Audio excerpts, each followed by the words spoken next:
I just thought that we'd start off on Moffatt, which we're going to finish up with real quickly here, by putting up the translations that we've done thus far. I would recommend that if you haven't done this, if you're a good note taker, you probably already have yourself, that you would do it, that you have a fly sheet that covers this part of Biblical Lit that would list these translations because they become very easy to forget as we go along. Which ones were done when, by whom, what was the order of them, which followed what, and so forth. So you have all of this, of course, in your notes. We're on number 13, The Bible, a New Translation, 1928 by James Moffatt. I think all you can see is 8 so far. If some of you are copying, evidently, you can get those 8 down, and then we'll have it moved further up then. But these are simply the translations that we've already done. Now you know that there are about 50 that we'll probably look at, and then a number in addition to that are not actual translations, but some other things that I'm going to say. So it kind of tells you where we are in the study. You can look back and see how long it's taken us to do these 13. That's not necessarily a reliable guide to say how long it'll take us to do the next 13 or the next 13 or the last one, which would be our 50. But it does show you that it takes a little while to go through these. James Moffatt, so far, we've spent an entire week on that last Sunday morning. And I'm going to do one final thing with Moffatt this morning, and then we're going to have to go into some new translations.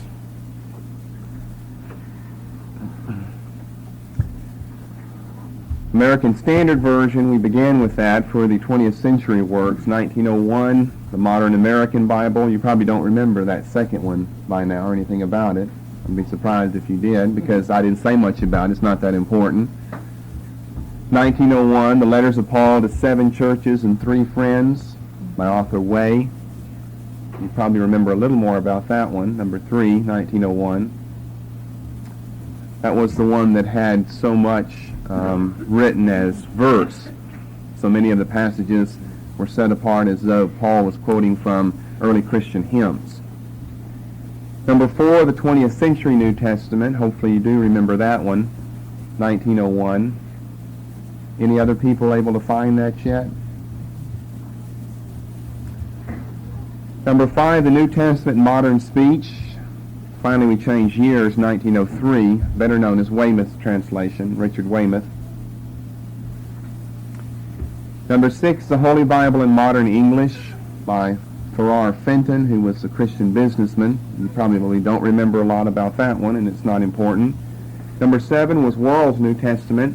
That's the one used by Kenneth Hagin and people who follow that ministry. Translation is not that much different than the KJV. But the notes are very, very similar to what you'd find at Faith Assembly in Indiana and what you'd find here. I always find that remarkable. The translation used by Haginites and notes would be agreeable to the Freemanites. And number 8, because it teaches first fruits rapture and all types of things like that. Number 8, the 1911 Tercentenary Commemoration Bible, 300-year celebration of the publication of the KJV. Number 9, the Holy Scriptures. I guess that could be Holy Spirit. But the Holy Scriptures according to the Masoretic text, 1917. You ought to have this down and then just add to it as we go along as a fly sheet to cover everything else that we'll be doing. Then it'll be easy to turn to references to Bible translations. Came out, of course, as you see, the year during the First World War, and it has been the Jewish Bible for English-speaking Jewish people, the Jewish Bible for this entire century, right up until this decade. They have a new translation done in the early 1980s, which now supersedes this.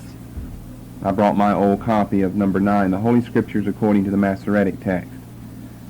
Masoretic can be spelled with double S's. Sometimes you see it with double R's, but we'll make it easy and leave that out. Number 10, the Riverside New Testament by Ballantyne, 1923. little-known work named after the publishing company down in Cambridge, Mass.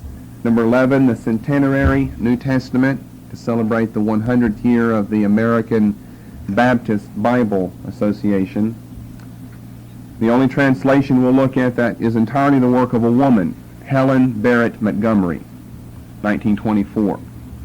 There are little oddities about many of these that you have to be able to clue the right things into the right translation. But the only work done entirely by a woman, Helen Barrett Montgomery, and it's a fairly good translation. But we looked at some of her problems over in 1 Corinthians, though. She does have a bias against those be silent in church passages. Number 12, the Concordant Version of the Sacred Scriptures, 1926. That's not that important. I won't say any more. And then number 13, the Bible, a new translation by Moffatt, 1928.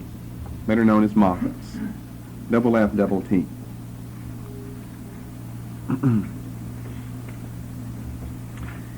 Now, under Moffatt's, we had said we would look at 4 letters. If we numbered that as number 13, then A was the author, B was some of his publishing work, C, which is what we ended with last time, was his theology, which should have been the most interesting to you. Was very liberal in his theology, especially in Christology, denied the deity of Christ. And of course, under theology, of course, we had to look a lot at his translation. You can, I'm sure, find with different covers. This is a fairly new edition and cover of Moffatt. Then D, I said would be translation. We'll look at his translation. In other words, those things that aren't liberal in Christology, just other things we could say, positive or negative, about Moffatt's translation. Number 1 under this, Moffatt's work is based on the inferior text of von Soden.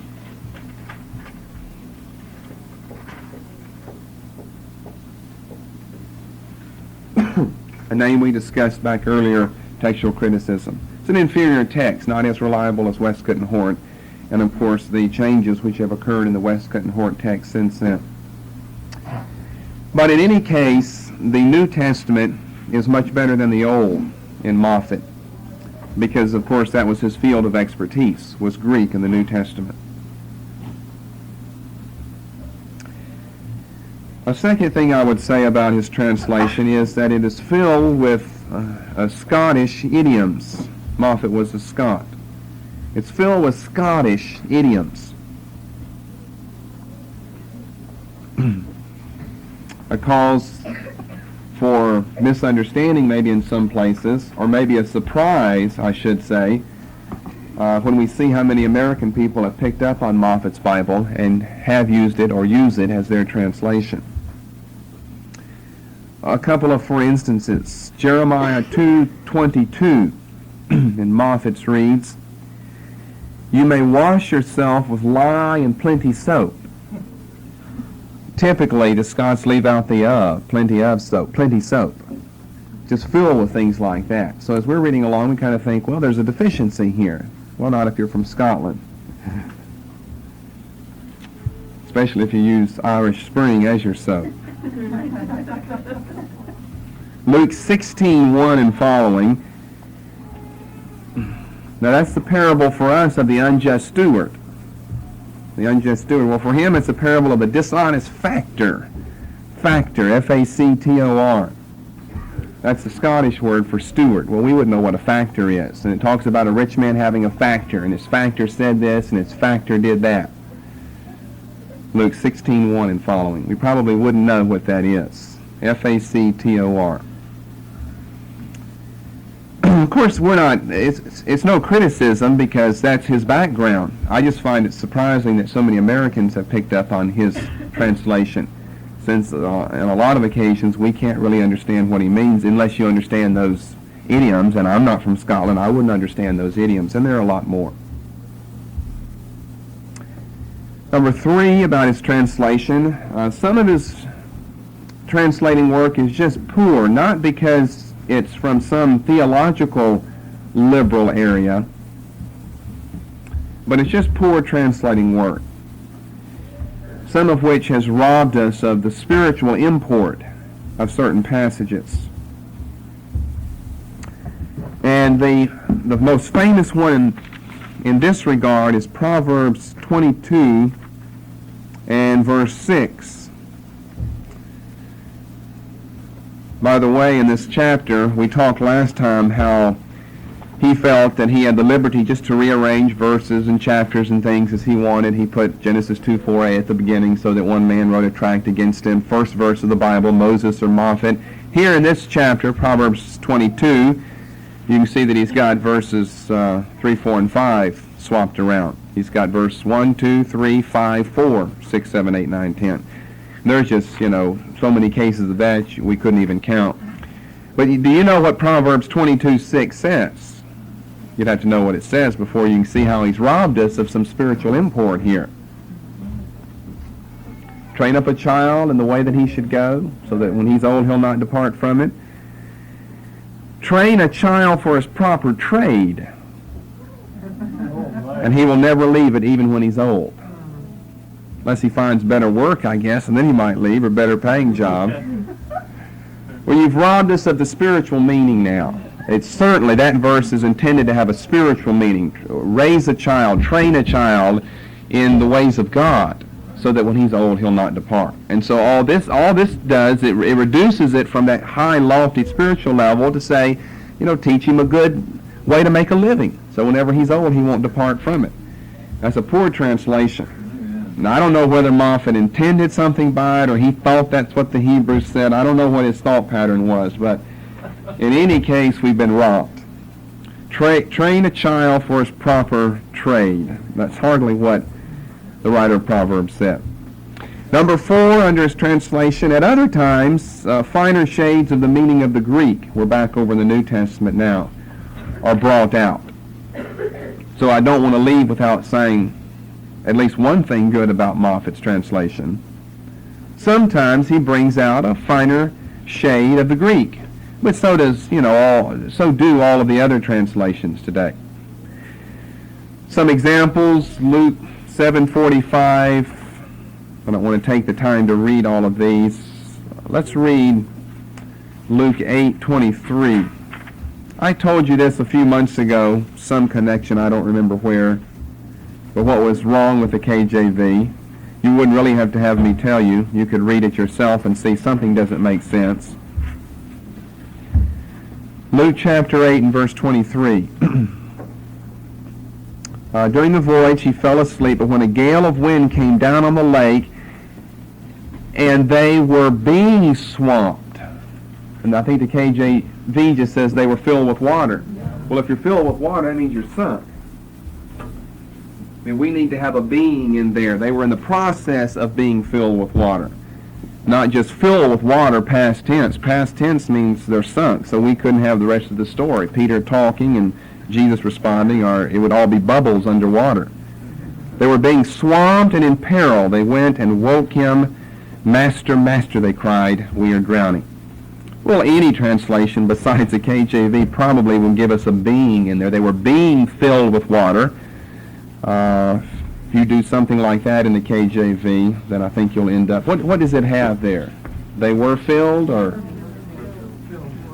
They were filled. No, you can just put being in there then. They were being filled.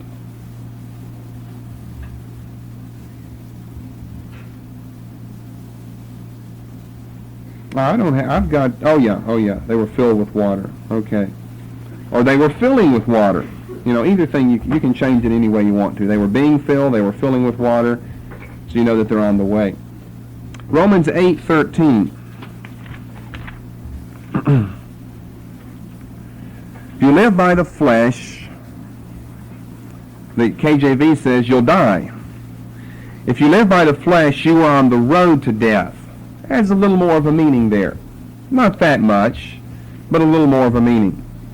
If you live by the flesh, you'll die. If you live by the flesh, you are on the road to death. In other words, you've got an opportunity to get off the road and turn around. But if by the Spirit you put the actions of the body to death, then you will live. And then one other thing, 1 John 1 and verse 6. any new modern translation is going to have these types of advantages in various places over the KJV. 1 John 1:6. Now, what it does for us here, the KJV, of course, doesn't use any quotation marks.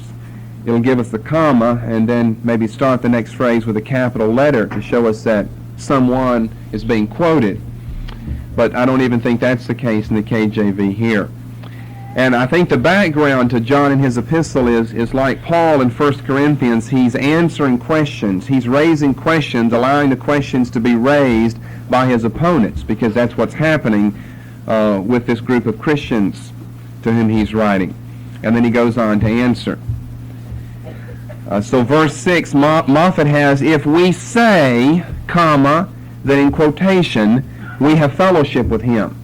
Well, now what John is doing, what he's alerting us to there, is that he's quoting one of his opponents, one of the false teachers, going around saying, we have fellowship with him, we have fellowship with him. So Moffatt said, if we say, quote, we have fellowship with him, unquote, when we live and move in darkness, we are lying and we are not practicing the truth. Now that doesn't make a lot of difference, but it's good to know that whenever you're reading in 1 John, when he's quoting his opponents, the false teachers, and when he might just, I guess if you read it otherwise, you would just kind of assume that was John's own thought. That, well, if we say we have fellowship with him and we live in darkness, then we're liars and the truth is not in us. That John just kind of thought that up himself. I don't think that's the case here. I think that John is quoting a famous statement made by the false teachers who are running around all the time, and their big thing was fellowship with him. We have fellowship with him. We have fellowship with him. Doesn't matter what John is saying. We have fellowship with him. And John would say, yeah, it's true. It doesn't matter what I say or what you say. If you say you've got fellowship with him and you live in darkness, you're a liar then. It doesn't matter what I say or what you say. It only matters how you live.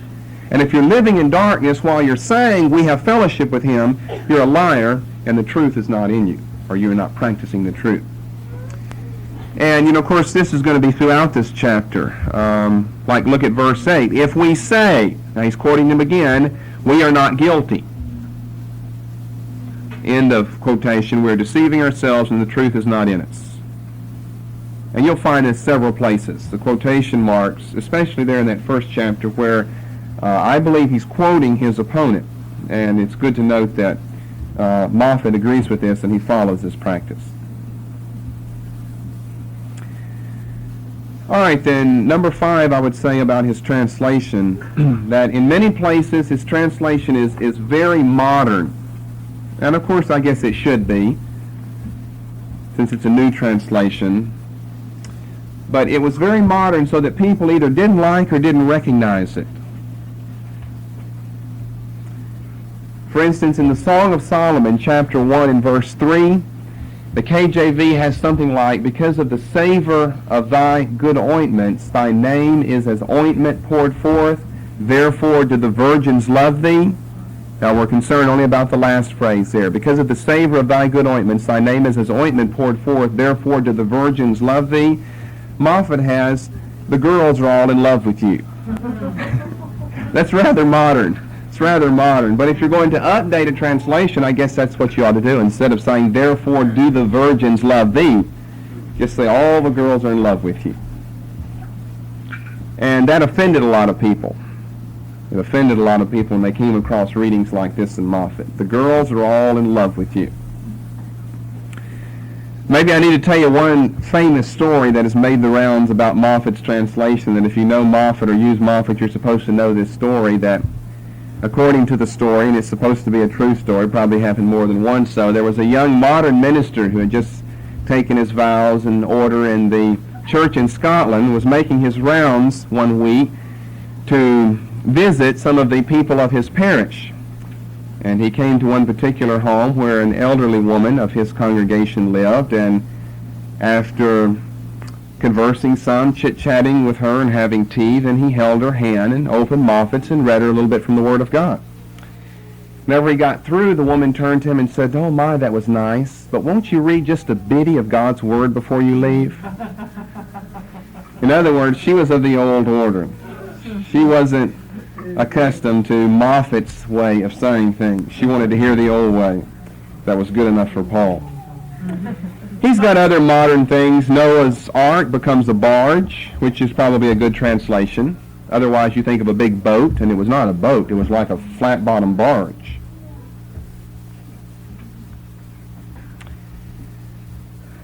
And other things, other modern things in his translation.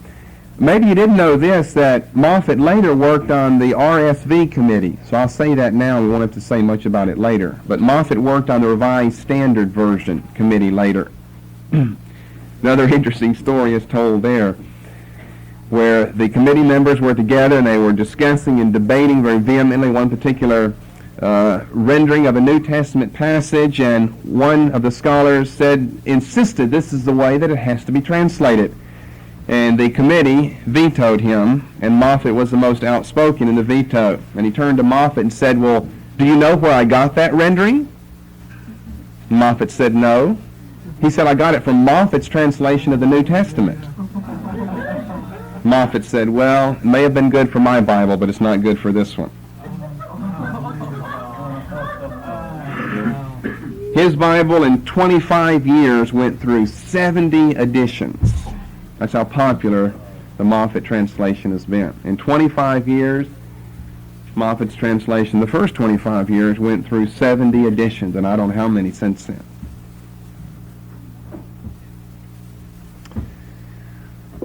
So much for James Moffatt's translation. Very well-known one that I would not recommend, but a very, very well-known one. So let's come to number 14. Moffatt's was 13. Number 14, the Complete Bible, an American translation. The Complete Bible, an American translation.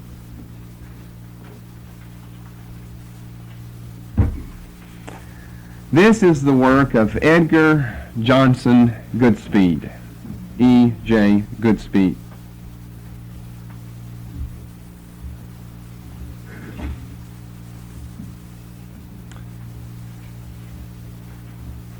Now, notice in the title that we finally are away from talking about Scottish or British translations with Weymouth, with Moffatt, the Englishman and the Scot. Now we're finally to an American translation, so hopefully we'll be away from the various foreign idioms that reduce, I think, the effectiveness of those Bibles, at least for people on this side of the Atlantic. Now, the date I'm going to give you here is 1927. As a matter of fact, it's a year earlier than Moffatt, but Moffatt I knew would take up so much time, this one wouldn't fit in with that. 1927. Now, Goodspeed is our third great single figure after Weymouth, Moffatt, then we have Goodspeed.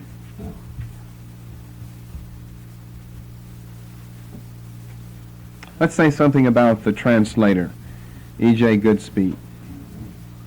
Some of you have his translation? Pardon? Goodspeed was a very brilliant scholar. He was famous in this country and in this century primarily for his pioneering work in collecting New Testament manuscripts. But this is back at the turn of the century. Textual criticism is a full-blown science in theology, but Goodspeed was well known for the work that he did in it at the turn of this century. And he was also well known for his researching of the Greek papyri. These had been unearthed just at the turn of last century, in the beginning of the 1900s, and just shed a flood of new light on Bible translating work, on Greek New Testament Bible translating work. Goodspeed was born in Illinois, and he was trained there at the University of Chicago. He was trained in Europe under Caspar René Gregory. one of the famous textual critics of the 19th century.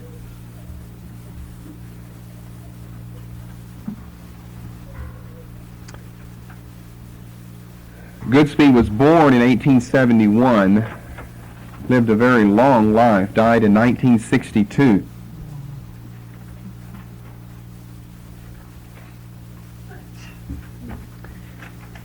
Most of his life he was professor of Greek at the University of Chicago, which was his home school. He taught there from 1900 to 1937, almost 40 years, professor of Greek at the University of Chicago, which was and is a liberal school. Later he lectured in history at the University of California at Los Angeles. That was 1938 to 1951. Lecture in history at the University of California, LA. 1938 to 1951, and he lectured in history at some other schools in California as well. Prolific writer, he wrote over 60 books, the author of 60 books.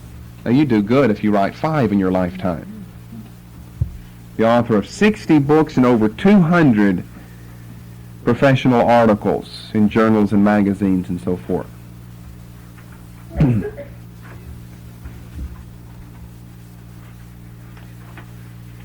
Some of his books included things like a well-known translation of the Apostolic Fathers, certainly one that's more modern than Lightfoot's of last century, that most of you have as a Baker book, I think. Translation of the Apostolic Fathers, New Testament Introduction, textbook on NT Intro, various commentaries on books of the New Testament, a biography of the life of Paul, quote-unquote biography. In other words, a life of Paul, like a Connie Beer and Howson Life and Epistles of Paul. A biography, quote-unquote, on the life of Jesus, or as they're generally called, a life of Christ. And an autobiography in 1953 entitled As I Remember. As I Remember, 1953, an autobiography, which is interesting because it records the fascinating story of the media's reaction to his translation back in the 1920s.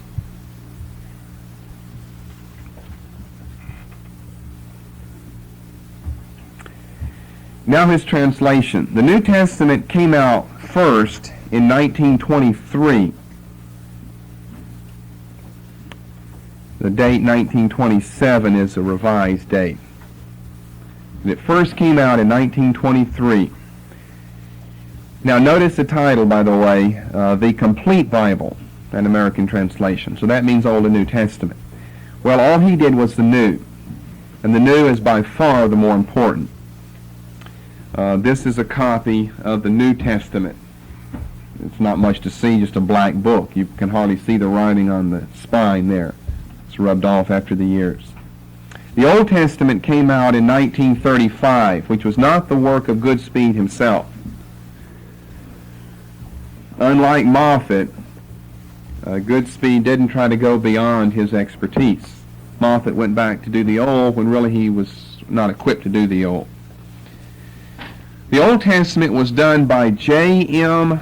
Powys, P-O-W-I-S, J.M. Powys Smith. 2 initials and then 2 names. J.M. Powys, P-O-W-I-S, Smith.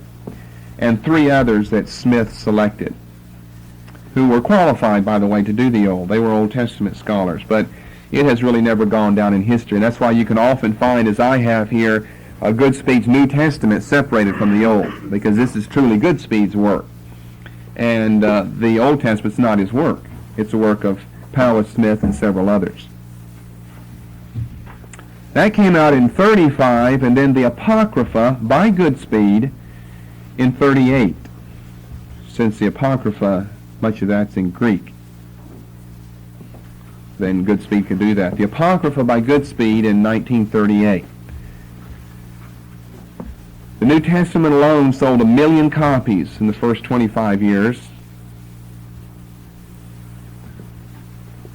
That's a significant publishing feat for that day, maybe not today, but for that day. 1 million copies just by one man, his New Testament, in 25 years. And it was printed in full in several newspapers.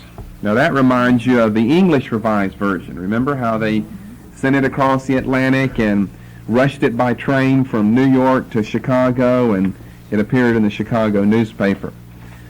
Well, of course, he's professor of Greek at the University of Chicago, so we're back to the Chicago newspapers. The Chicago Evening Post, for instance, printed Goodspeed's New Testament in full shortly after it was published. Here, I'll send this Moffatt around for some of you to take a look at while we're going along here. Now, let me start off with the preface in Goodspeed's work and say what he had to say in the preface. He gives us the background, how he does this and why he does that, and what his estimation of his work is, and so forth, what it is, what it isn't. He clearly argues in the first place, and this is an argument that you find in many translations, it's one we've already come across in the 20th century New Testament, that since the Greek of the New Testament was not classical Greek, which was available, but it was that form of Greek spoken by the common man, then it stands to reason that Americans should have a modern English Bible and not have to be satisfied with one done in 1611. That's the same argument that the 20th century New Testament made. So, since the Word of God, in other words, the argument is, came to the people of the first century in their own language and idiom, a rather low form of Greek, then why is it we have to be stuck with a rather high form of English, 1611, whenever we're trying to read the Bible? Since God gave it not in classical Greek, but in a common form of Greek, then he meant it to be in that form of the language for the common people to hear and understand. So they would reason it only is logical that a translation should try to stay as low as possible so the common man can read it. Now he recognizes that Weymouth's and Moffatt's Bibles have made it across the Atlantic. Moffatt's working on his at the time. That these are important Bibles, but he has this to say, the bottom of page 5 and the top of page 6 in his preface. For American readers especially, who have had to depend so long upon versions made in Great Britain, there's room for a New Testament free from expressions which, however familiar in England and Scotland, are strange to American ears. So he's criticizing not just the idioms, he says it's fine for those people, but criticizing the use of those works on this side of the Atlantic.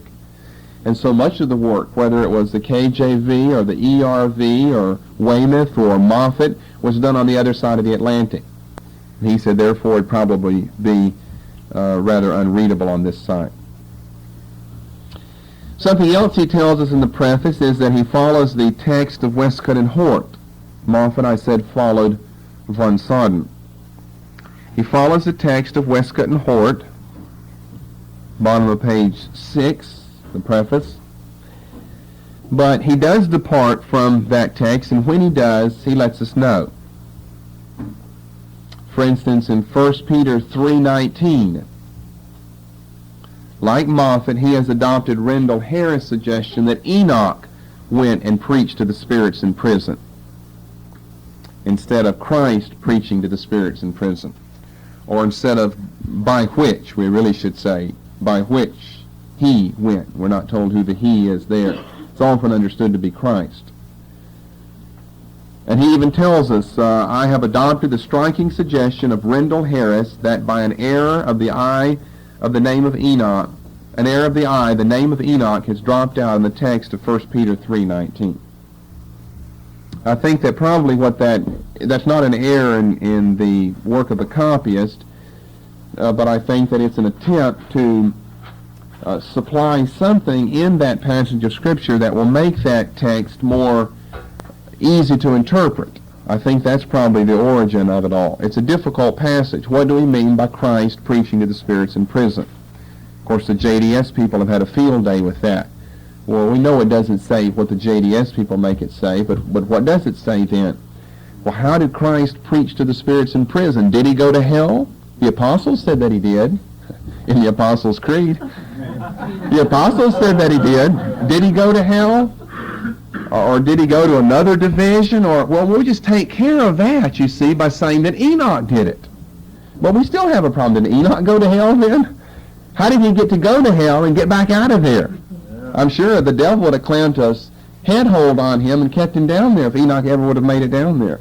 You're still going to have a problem dealing with how somebody good can end up in the prison of these spirits down there, preaching whatever he's preaching. Which is another question. What was the message? Was it a message of forgiveness, a message of proclamation, of triumph? So we can get Christ out of hell by throwing Enoch down there, I guess, but you're still left with a problem of interpretation. And the text doesn't necessarily say Christ was there. It just says, by which he also went and preached to the spirits in prison, which were sometime disobedient, the days of Noah. Goodspeed doesn't include any notes at all. No notes at all. That's refreshing. Why? He tells us again in the preface, they, I quote, are generally of little use to the reader, unquote, and, quote, there were none in the original New Testament, unquote. Oh, how right he was, especially on that last part. Notes are, I guess, okay if they do good, but so often they don't. And I find people quoting the notes instead of quoting the word. So as you, here's Moffatt, if you can look up here. It's hard to find things because he doesn't have pages up at the top. He's got them down right here at the bottom. Like this is Luke 144 through 168. So you know that 44 is here and 68's down here. But no notes down at the bottom. No notes at all. And he gives his argument, which is twofold. They're generally of little use. And secondly, there were none in the original New Testament. That's, worth pondering that somehow in writing let's say the epistles of the New Testament, the authors realized that the people, the recipients, would understand what was being said, instead of having to tack a footnote on, now here's what I mean by that. A second preface was put in 25 years later. I think mine has this, because mine doesn't go back that far. A second preface was put in to celebrate the 25th anniversary edition. It was written by Goodspeed from Bel Air, Los Angeles, California. So he was teaching out in L.A. at the time. And basically, I think all this does is make reference to the tremendous progress which has been made in lexical and grammatical and syntactical areas. He mentions a lot of the lexicons, like Liddell and Scott's Greek lexicon, and Walter Bauer's lexicon, and Moulton and Howard's New Testament grammar, and Moulton and Milligan's vocabulary of the New Testament. He just gives you a reference to a whole lot of these. Any new light, in his opinion, which has now been shed on words, such as, in his opinion, the word in Matthew 5, rakah, then he has a little archaeological literary note on that. He says the mysterious word rakah has been found in a significant connection in a Greek papyrus letter of 257 BC. He says, we may hope the quarter century that lies before us will be no less rich in research and discovery. Now, what can we say about Goodspeed's translation? Well, it's generally considered to be somewhat better than Moffatt's. And again, you find a lot of English people using it. It's generally considered to be somewhat better.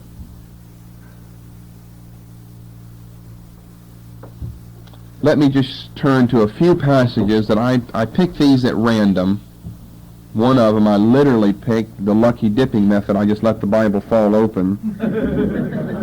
And it happened to be a good one, though. That was over in Mark 3. We'll see if we can get any guidance this way.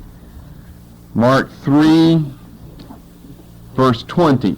I just let it fall open. Here's where my mind fell open, too. And after I practiced the lucky dipping method a few times, and I looked at some of those more important passages, and they were, no superior to the ones that my lucky dipping method had taught me. So I'm going to stay with these. And anyway, they're unfamiliar, so they're more striking that way. Mark 3:20. Then he went home. Now you have to read along with me in yours and kind of listen to what I'm saying or what he wrote. And again the crowd gathered in such numbers that there was no chance for them even to have their meals. His relatives heard of it and came over to stop him, for they said that he was out of his mind. Speaking of Jesus here and the apostles. And the scribes who had come down from Jerusalem. You see, if you go back, I believe that the KJV will give you something about his friends and then give you a marginal reference that says his kinsmen or his relations or something. So you see, they're a little confused there. And I think the KJV says something about they didn't even have time to break bread or eat bread. Not so much as to eat bread. Well, eat bread, I mean, that's a figure of speech.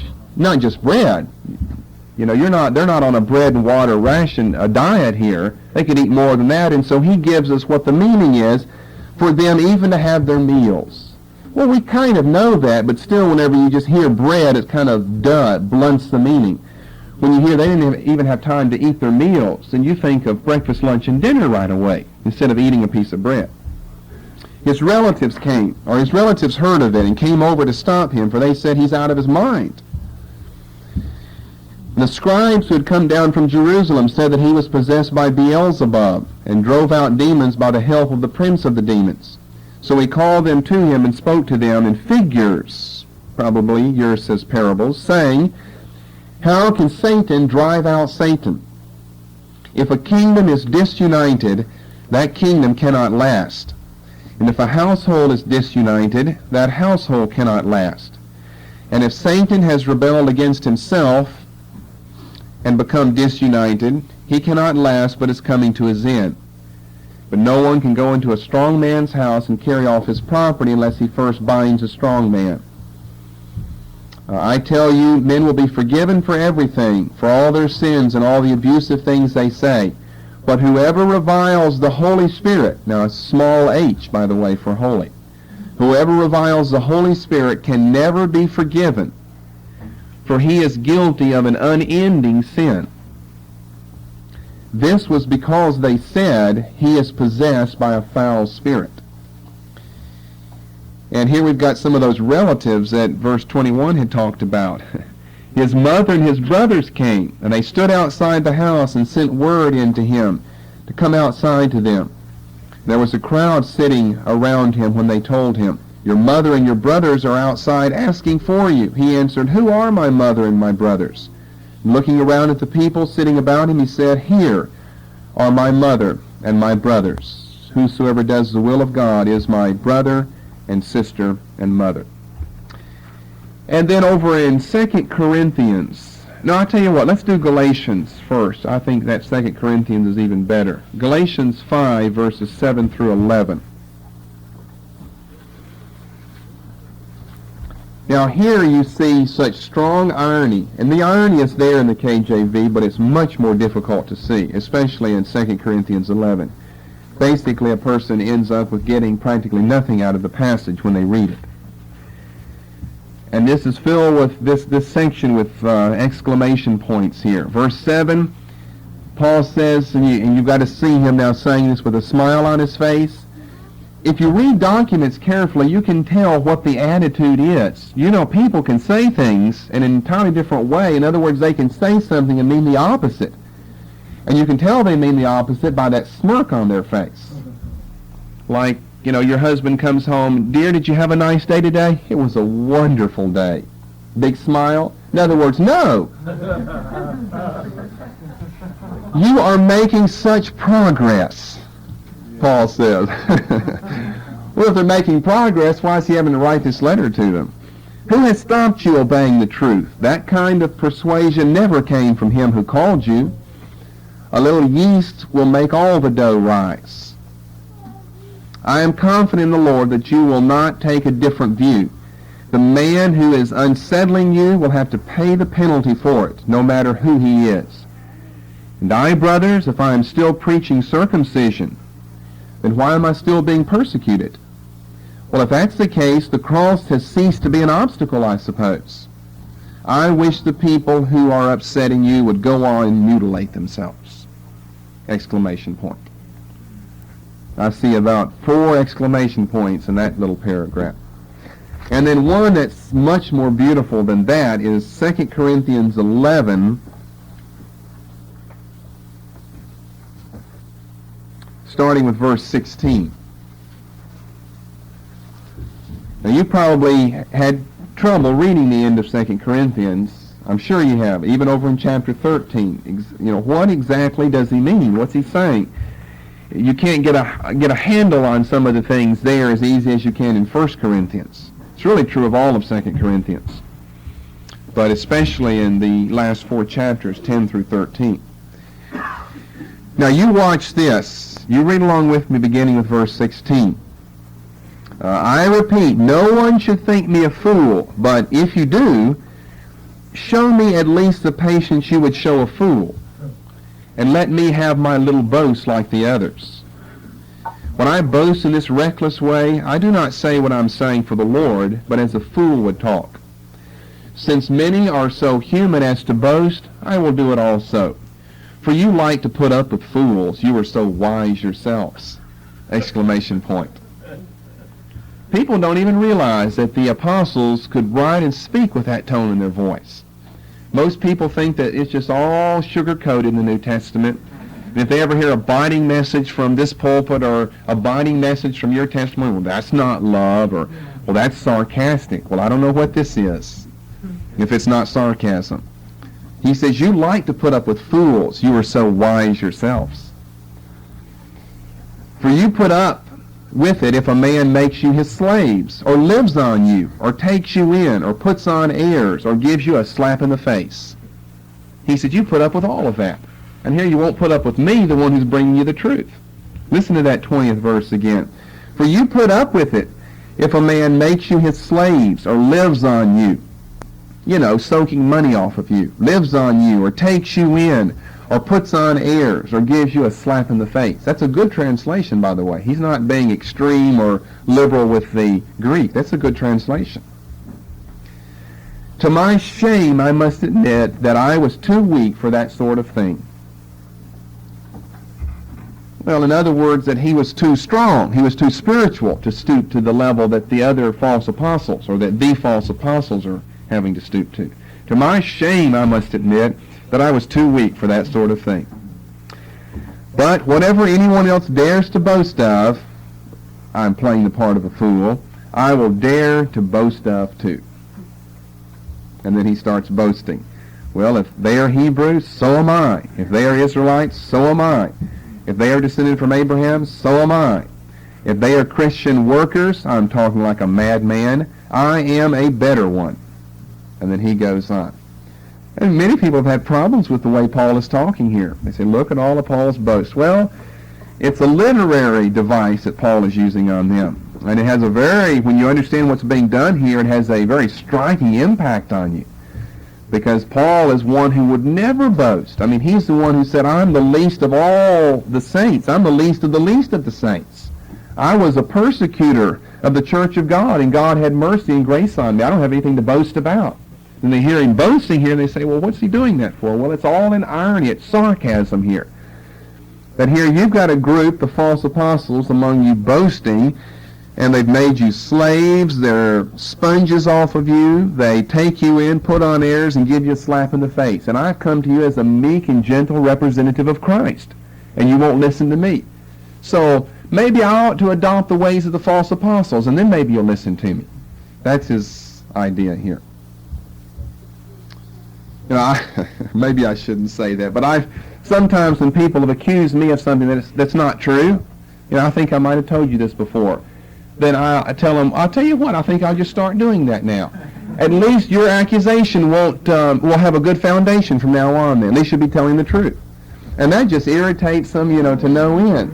Because I tell them, I'm not doing that, but if you're so adamant that I am, then I tell you what, let's just get together and sin a little bit here then. And then your accusations will be just. And then they just hate that, because you can tell you're using irony on them. But that's exactly what Paul did. So it's considered to be a fairly good translation. However, Goodspeed was a liberal. I mean, if you're at the University of Chicago, you're not a conservative. And his translation at times has the same problems that Moffatt's did. For instance, in John 1:1, in the beginning was the Word was with God, the Word was divine. Same translation as Moffatt. Instead of the Word was God, deity, the Word was divine. Hebrews 1:3 is a little bit watered down too. Jesus there is not the express image of God's substance. He's a representation of God. Well, we are representations of God in one sense, are we not? But we're not the express image of His substance, though. You're saying a different thing entirely.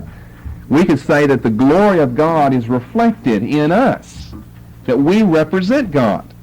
But you can say that about Jesus, but you have to say more than that.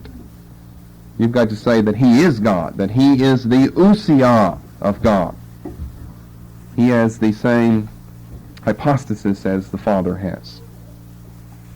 So, in other words, I wouldn't recommend Goodspeed's translation. We're not going to recommend hardly any of the well-known ones, because it's just like the devil to make the bad ones the best-known ones. Goodspeed was a liberal, and good translation in some places, but he's liberal in his Christology and theology, basically. We've got time to go on. No questions thus far. Let's go on to number 15. The Four Gospels, a new translation. The Four Gospels, a new translation. 1933. Very little known work. You'll forget it as soon as you finish copying the last note. By C.C. Torrey, Charles C. Torrey, Torrey.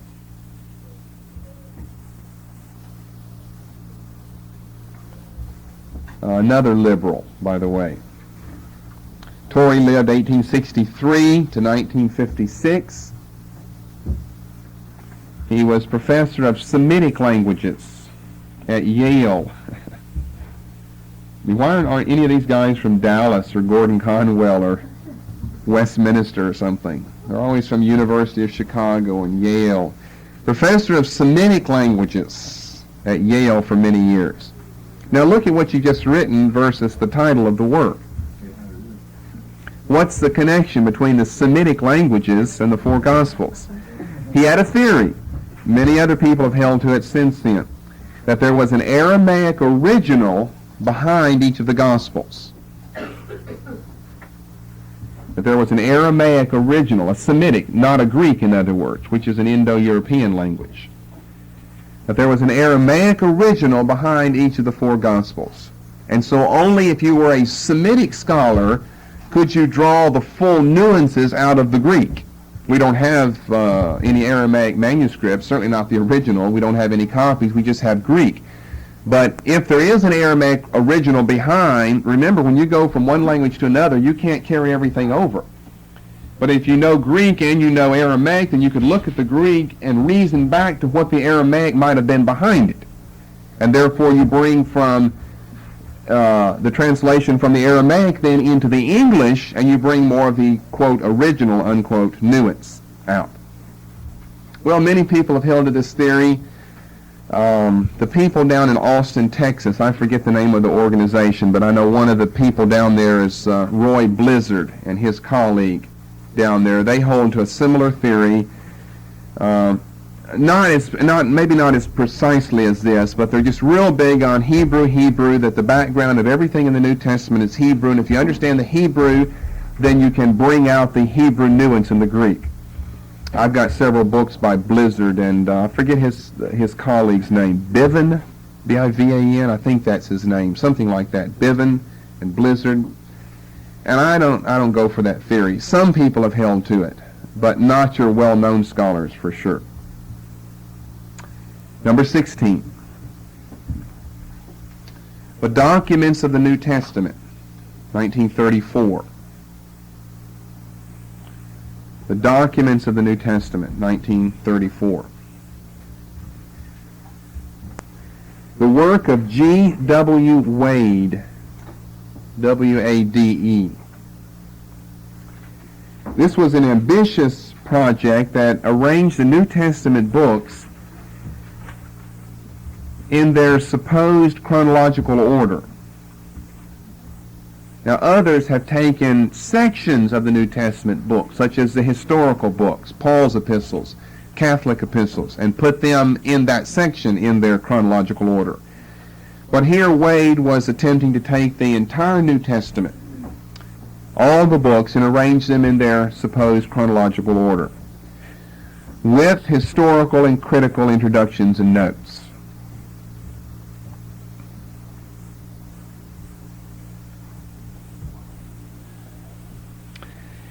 In some sense, I say here that it could be considered an expanded, quote-unquote, translation. Now, expanded means that you have taken the Greek and really tried to flesh out the full meaning of it.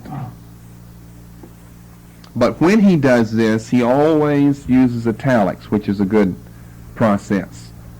If the Greek doesn't say it, then he thinks this is the full, complete development of it, then he italicizes those words. And I have an interesting reference here. You'll find this interesting in Colossians chapter 3 and verse 1. Colossians 3 and verse 1. Now this is his own opinion. It has some validity behind it.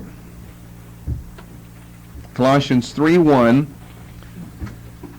Let's take just the first phrases here. If ye then, I'm reading KJV, if ye then be risen with Christ, seek those things which are above. Well, what do you think he means, Paul, in this first phrase, risen with Christ? I see at least a couple of different things that could mean. It could mean the Ephesians 2:6, we've been raised with Christ to sit in heavenly places with him, if you then be risen with Christ. But I think it can mean something else as well. What about the waters of baptism? Raised, like as Christ was raised from the dead, Romans 6 idea, we have been raised in baptism, and if we are raised, we're now living a new life, then let's set our mind on the things that Christ did once he was raised from the dead and exalted at the right hand of God. So here's what he has. If then, the rest of this is italicized, after being immersed in the waters of baptism, you emerged from them and were thereby symbolically, and then we finish with the Greek, raised with Christ.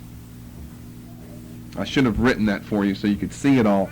All he has from the Greek is if then raised with Christ. Essentially what we have, if then you are risen with Christ. If then raised with Christ. But he explains what that resurrection or that uplifting is all about in italics, where he writes, after being immersed in the waters of baptism. I mean, he's made very explicit what he thinks the meaning is here. Not just some spiritual sense of Ephesians 2:6 that maybe is disconnected to baptism. After being immersed in the waters of baptism, you emerged from them and were thereby symbolically raised with Christ. Then seek those things which are above, where Christ sits at the right hand of God. And his New Testament is filled with that. This, I think, is probably the more outstanding, or the most outstanding occurrence of that, Colossians 3:1. Again, it's a little-known work. It's on the level of Torrey's translation. Number 17. The Westminister version of the sacred Scriptures. The Westminister version of the sacred Scriptures. Now we're going to give that a 1935 date. Now you could give other dates, by the way, to these things. Sometimes we give it when the whole Bible was ready, sometimes just when the new was ready, sometimes when the best revised edition of it was ready. 1935 is the date for a complete New Testament. That's why I give it that date, 1935. It's the date for a complete New Testament. Now, it's a little surprising with a name like that, Westminister version. You'd never suspect this, that this is a rather good Roman Catholic translation. You'd never expect that with the name Westminister. It's a rather good Roman Catholic translation under the leadership of the Jesuit Cuthbert Laddie. L-A-T-T-E-Y. Cuthbert Laddie. L-A-T-T-E-Y. A Jesuit.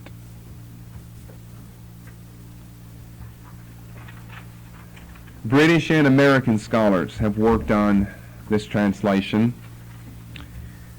The first part came out in 1913. The books of Thessalonians by Laddie himself. The entire New Testament was complete in 1935. The first part of the Old Testament to come out was Malachi, also done by Laddie himself. But Laddie died, however, in 1954. And ever since his death, they've been a little slow getting the rest of the Old Testament out. And at this time, the work is still incomplete. It was begun in 1913. At this time, it's still incomplete. That's probably why you don't know it, or you don't think of Roman Catholics as using that, because it's an incomplete Bible. The New Testament has been ready now for many, many decades, but the Old Testament is still not available.